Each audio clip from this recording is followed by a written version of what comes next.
Hello, everybody, and welcome back. Brilliant Healer Lives His New Life in the Shadows has dropped its episode 5, and we started off with this guy, Aston, the leader of the Golden Phoenix. And he's basically accepted a request to kill a couple of Fenrir, which are in this universe kind of like magical fire-breathing foxes. That's cool. Uh, and of course, as this kind of show typically goes, he learns we're actually not all that special. We're not all that special. And he basically gets screwed. As you can see, one of his teammates is manhandled, just bitten on the neck and treated like a chew toy. He ends up with a burnt arm. Things are bad. They go in one more time and they still lose another member. They lose a member every time they come in here, and the second time they actually brought another healer. Xenos, on the other hand, is chillin'. He, as we know from the past 4 episodes, has not had an issue. All of his issues he resolves. He knows what he's doing. These guys do not. So, finally, these guys learn we might not actually be all that special. We might actually need Xenos. Xenos might be the one thing that's kept us from falling apart.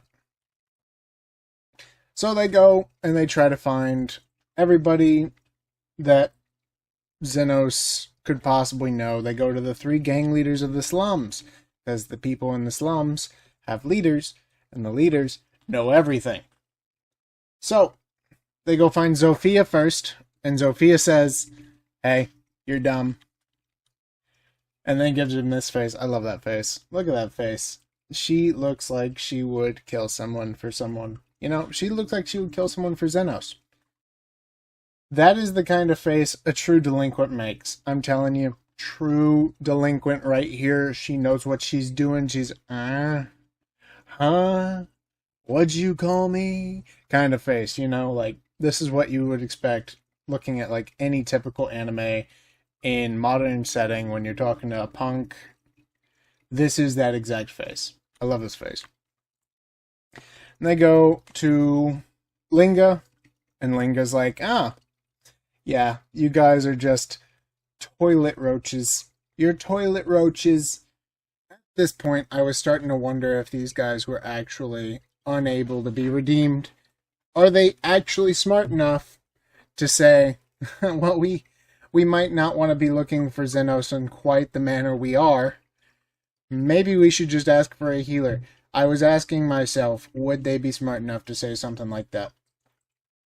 Not quite, but they did learn something when they went to Lo, basically the queen of the orcs here in the slums. They were smart enough to walk away. See, look at that. He's walking away. He's not fighting like he was going to. He fought with the other 2, or at least wanted to, but then he wised up on the 3rd one where it was like, we've almost gotten our butts handed to us each and every time. Let's not fight the mob bosses, which are, you know, in kind of control of the slums, which means they have some level of authority and power, and they outnumber us. But yeah, they ended up leaving. And by random chance, they end up running into him. They end up running into Xenos. And Aston tries to ask nicely, fails completely, because he's still assuming that he's thinking of the same Xenos that he left. This is a different Xenos. Xenos is grown up, man. He's a, like, full-grown cleric guy now. He knows what he's worth. He's learned. People have told him, hey, you're not getting your money's worth. You're not asking for enough. And then he's like, oh no, I'll still sell myself short. With these guys, he actually says, oh no, for like a minor energy, it's going to be 1 million. For this, it's going to be like even more. And for major damage, it's going to be so much more. And that's every single time I'm healing you. That to me sounds like he's possibly even overcharging. I can't say for sure, but it seems like he is. At least he thinks he is, certainly. And he's basically saying, no, I don't want to do it. I'm not coming back to your party.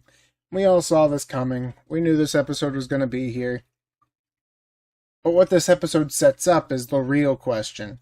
Because right after this happens, and he gets called old, I think this is what really set him off, is he is this pride thing where he's like super proud. Being called old is probably like his last stand here. So he's being called old by this little girl.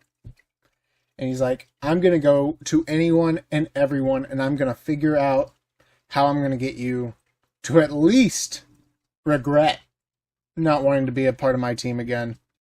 But of course, before that, we end up having tea because Xenos can't sleep. Lily was nice enough to wake up and help out. She made tea. They had to drink the tea together, and she was going to pat his head, so then he fell asleep. But of course, in classic Lily fashion, she ends up being the one to fall asleep, and he ends up tucking her into bed. Then after, we have Carmilla wake up.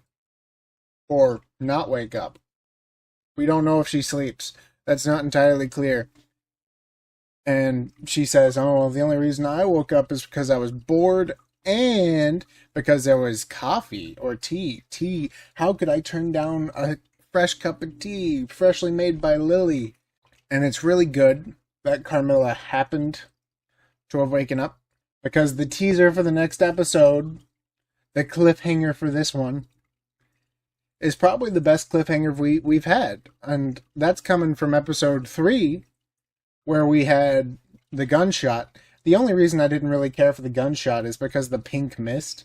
If it was just a gunshot sound and fade to black, that would have been a darn good cliffhanger. But instead there was the pink mist, and everyone kind of was like, oh, well, that wasn't a normal gunshot. That kind of gives it away. Here, we get to see something. There is the town, and it is on fire. And those look like nice houses. You know, it's not crap houses. Those are nicer houses. These guys were literally just discussing golems and how it's a lost technology from over 300 years ago. And we see something in the distance, in the middle of this fire that's burning. We see something. And this lost technology from over 300 years ago rears its ugly head. We have golems, baby, and they're not on our side. It's likely that this was the underworld that sent this. It seems like it's how this is getting set up. We just had mention of the underworld from the 3 gang leaders. We just had mention of golems from Carmilla. And now we're going to combine those two. The biggest threats that each character knows of, basically. And here it is. This is probably a golem that's attached to the underground society somehow. And I cannot wait to see if that theory is correct, because I'm pretty sure it is from how this anime has been setting up its plot.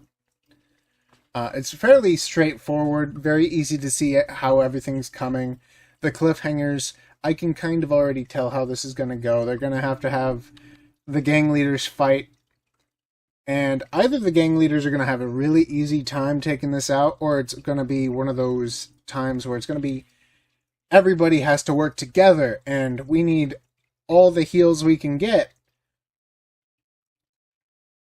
And then they'll just barely be able to make it and destroy the monster.